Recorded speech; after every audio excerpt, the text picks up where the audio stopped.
Durarara. Welcome to an anime review of Durarara Season 1. Now, this anime overall is a very good show. It really is. However, if you typically follow the 3-episode rule, then most likely you would have already skipped this series. And if you're watching this video, let me just explain why that's the case.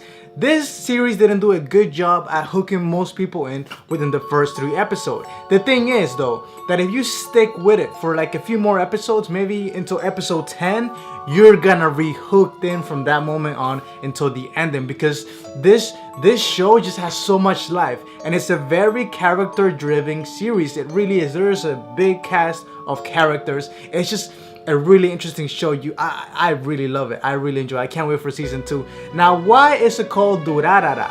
In one of the episodes, they actually explain. And the thing is, I watched this in English dub with the subtitles in English, but the subtitles were being translated from the Japanese. So they explained that the dollars, they don't do anything, which is why they go around going ra ra ra ra ra. So that's how Durarara came to be. It actually talking about the dollars in particularly, which is why, spoiler alert, I knew once our main character disbanded the dollars, I knew that was not gonna really happen. I knew they were gonna come back together because that is the name of the series. The dollars have a big impact on the series, especially in season 2. The dollars aren't going away. Now, in terms of the characters, man, this is a very character-driven series. Simon, in particularly, I think is one of the best developed characters of the series, and this is why.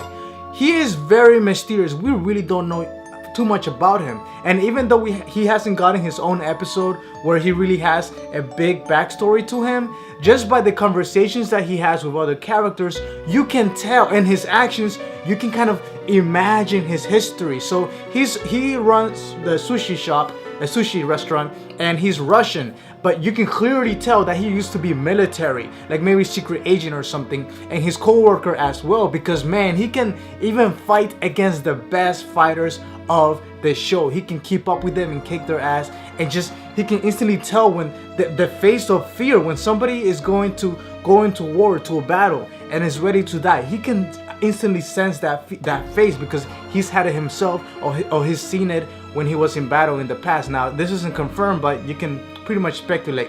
Now, before I get to the rest of the characters, I just want to talk about the animation. It's pretty good for the time. It was made in 2010, and for the time, it's actually pretty good. Don't expect anything crazy. It's just all about the story. Now, let's go down the list of some of my favorite characters. Now, Masaomi, he is the leader of the Yellow Scarves, and you guys already know about him. He's a good character, but he's not one of my favorites. Although I really didn't like his development too much.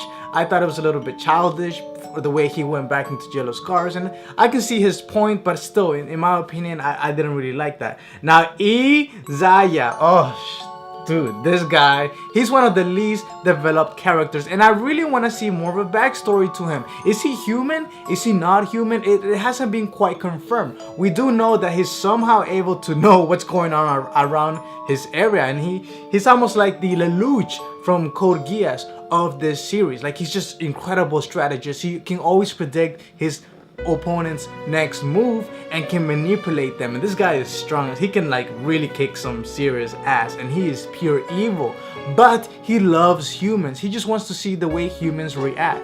Now, Mikado, he's just your typical, like, I can skip over him. Now, I really want to talk about the plastic surgeon, his father, because he's one of my favorite characters. When he came into the scene wearing that mask, dude, oh man, I was just like, this guy's too funny. He is so clever, and there's something evil about him, something dark, mysterious about him. I really want to see more of a development from him in season 2, because he was one of my favorite characters. Of course, you got the creepy guy, Seiji, and you got the rest of the cast, but I really want to talk about Celti, the Black Rider. She has some really good development in this series. Like, not only is she really cute and really nice, but we also have really gone and felt deep connection with her. The fact that she lost her head and she wants to recover it, and after she found out about it, she's kind of okay with the way she is. She falls in love with a human. She's from like another world. Like, it's just, her story is just really interesting. She's one of my favorite parts of this series. Now, I will say that one of the things that made Celti so epic is that in the beginning she was just like this mysterious black rider who people were afraid, and she has some awesome powers. But towards the end of the series, not even the cops in bikes were afraid of her, and the people weren't afraid of her anymore either. So she kind of lost her power of like fear, inflicting fear on other people by the end of the series, which I wasn't a big fan of.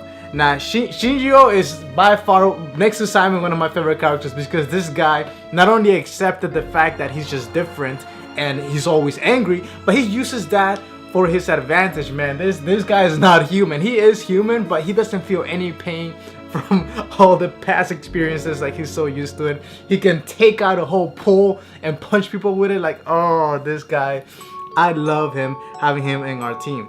Now, Saki is okay character. Like, overall, most of the characters are just okay, in my opinion. Yeah, there's interesting things about them and they're all different, but overall, they're just okay. Now, we gotta have a character that's just calm, collected, the hero of this series. And in my opinion, that is Kone Kadota. Now, this guy, he used to be part of the Blue Squares, and he was the one who actually got, towards the end of the episode, spoiler, got all his buddies from the Dollars to come together and infiltrate the Yellow Scarves and save the day. This guy is just, his personality is all about being honest and honor and being truthful. Like, this character, he even helps out the community. He's not about for the money or nothing like that. He wants to help out the community and help people out in general. Like, I love him and his little group of people. It's one of my favorite characters. And yeah, overall, the rest of the characters are just, I can go on and go on, but it's gonna be a long ass video. I just wanted to point out the main characters. Yep, I from reading the list, I didn't miss anybody that I particularly wanted to talk about. The music was, one of the things about the music for this series is that I like the classic feel of it, but it just goes on for too long throughout the episode. I really wish that they just cut out the music during certain parts, because it's really not necessary. Sometimes I hear the music is not something you should really notice.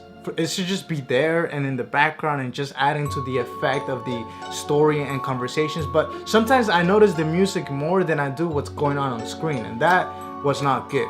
Now, in terms of season 2 that's coming right up, I think it's gonna be huge improvement over season 1. Season 1 was just getting things out there and seeing what the reaction will be, and the reaction was great. People really like the series, and like I said, if you haven't seen season 1, make sure you do. Now, if you don't have the time to watch it, I'm not gonna say this is a must watch series like Parasite or Fate Stay, not like, or Attack on Titan. No, this isn't a must watch series, but if you do have kind of ran out of anime to watch and you want to see something interesting about within the story, see gangs fighting other gangs and this character developments, I do recommend this series. Make sure you watch that. Thank you for watching. I'll see you guys in season 2. Peace.